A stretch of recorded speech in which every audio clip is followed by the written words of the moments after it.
de la rencontre passionnée, violente entre le Joseph biblique et le Yehuda biblique. Vaïgash et Golot. Commentaire de Manitou. Il nous faut comprendre que le sionisme de notre époque s'appelait chez les sages de la Torah orale, c'est-à-dire dans le Talmud, avait un nom dans le Talmud, qui s'appelait Mashiach ben Yosef. C'est pas une nouveauté, ça.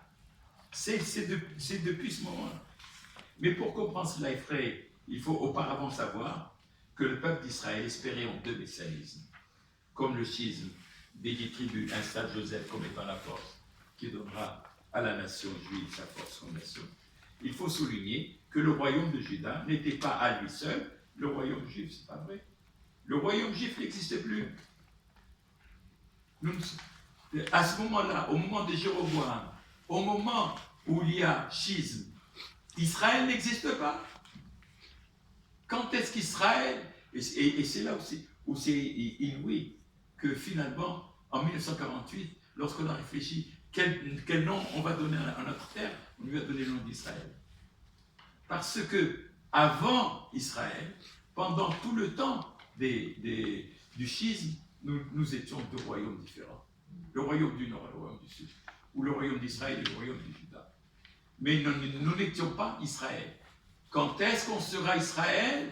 Lorsque le sionisme, les deux missions du sionisme, telles qu'on les a rapidement dites ici, sur le plan matérialiste et sur le plan spirituel, seront rencontrées.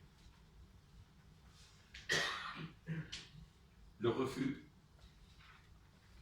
à un certain moment dans la Torah, si vous avez un peu de mémoire, Yosef reçoit pour la première fois ses frères qu'il n'a pas vus depuis longtemps. Ils sont venus parce qu'il y a eu la famine, ils viennent chercher du pain. Et qu'est-ce que dit la Torah? Quel est le verset de la Torah? Vayaker Yosef et Teha. C'est bon. Vayaker Yosef et Teha. Ça veut dire Joseph a reconnu ses frères. Dans la bouche de Manitou, ce Vayaker Yosef et Teha, ça veut dire que Joseph, lui, maintenant qui c'est Joseph? C'est ce groupe qui s'appellerait le Mashiach ben Yosef, donc le groupe des athées. Vayaker, ils reconnaissent. C'est des religieux, bon, c'est des religieux. Vehem lohikiru. Mais les autres n'ont pas. Et Manitou dit, c'est ce que nous sommes en train de vivre.